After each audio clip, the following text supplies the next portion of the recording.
तो आज मैं आपको दिखाने जा रहा हूँ शिवराजपुर का बीच। काफ़ी खूबसूरत बीच है और ये फुल्ली ब्लू है। आपको देख करके ऐसा फील होगा कि आप लोग इंडिया में नहीं, कहीं एकदम बाहर ही कहीं फॉरेन में ना, फॉरेन का बीच देख रहे हैं। ऐसा फील होगा कि फॉरेन का बीच देख रहे हैं। सो आप मेरे साथ रहिए, जुड़े रहिए और आपको मैं दिखाता हूँ कि कैसा है ये बीच और क्या क्या यहाँ देखने को और क्या क्या यहाँ रूल्स एंड रेगुलेशंस है। तो यहाँ हम लोग जा रहे हैं। यहाँ जा कर के हम लोग अपनी बीच के लिए टिकट लेंगे और यहाँ पर पार्किंग भी है। पार्किंग यहाँ पर बहुत सारी कार खड़ी है, आप देख सकते हैं। और यहाँ से हम लोग टिकट लेते हुए आगे बढ़ेंगे।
अभी हम लोग शिवराजपुर बीच के बीच में एकदम खड़े हैं बैठे हैं मतलब, और बहुत ही अच्छी वाइब आ रही है और ये वाइब को भूले नहीं भूल सकते, और इतनी अच्छी वाइब है कि क्या ही कहें। मुझे तो कूदने का मन है। वाला हबीबी ऐसी।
यहाँ से निकल रहे हैं शिवराजपुर बीच से द्वारका नगरी की ओर, और द्वारका नगरी में जा कर के आपको वहाँ पर दर्शन करवाते हैं भगवान श्री कृष्ण के। सो अब मिलते हैं द्वारका नगरी में।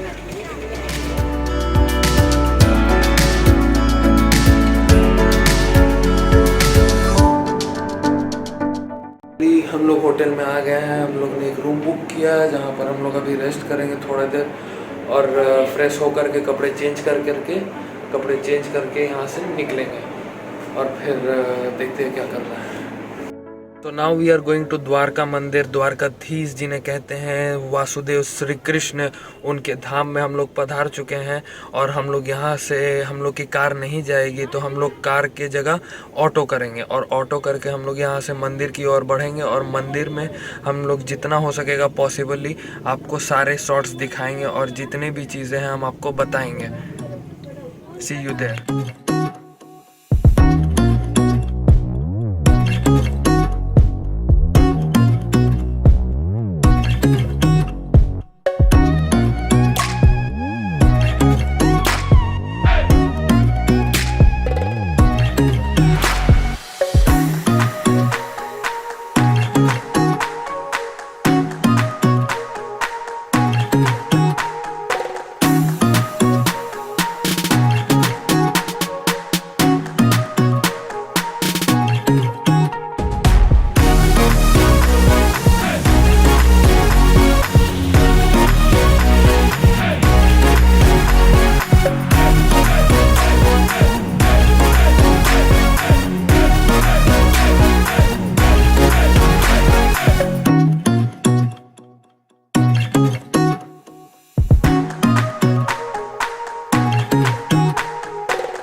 ये हम लोग जो पी रहे हैं इसे कहते हैं शक्कर टेटी। आप लोग को नाम सुनने में बहुत अजीब लगेगा मगर है बहुत ही स्वीट सा। तो यहाँ पर पीछे ये मिलता है। पूरे मार्केट में 10 रुपये इसके रेट है मगर यहाँ पर हमें 8 रुपये में मिला। तो 8 रुपये में हम लोग पीना है तो मौका नहीं छोड़ेंगे, तो पी भी रहे हैं। और 2 रुपये का चॉकलेट भी हमने ले लिया क्योंकि हमें चेंज करवाना पसंद है 200 का। अब मैंने खाई अभी मैंने खाई एक प्लेन दाबेली, एक चीज़ दाबेली और ब्रेड कट का। ये सारे नाम आपको सुनने में थोड़ा सा अजीब लगेंगे मगर है इतने स्वादिष्ट पकवान की कुछ कह नहीं सकते। तो अब आप ये व्लॉग शायद अभी एंड करने जाएंगे क्योंकि अब हम लोग निकल रहे हैं गोंडल की ओर। गोंडल जो मेरे मौसी का दूसरी मौसी का घर है, तो वहाँ जा रहे हैं। एक मौसी के घर से हम लोग यहाँ आए, अब दूसरी मौसी के घर जा रहे हैं। और कल हम लोग आपको एक मेरे जो ठक्कर लोग के जो भगवान होते हैं श्री जलाराम बापा, उनका दर्शन करवाएंगे। तो आप लोग जुड़े रहिएगा और click the like button and subscribe the channel. वो ख्वाब दिखता ना मैं जो रह जाए अधूरे, जैसे तैसे करके I usually get my work done man। So अपनी दुनिया चलता रहा, किसी की ना सुनूं मैं। मेरी जिंदगानी जी के देख ले तू जानी मेरे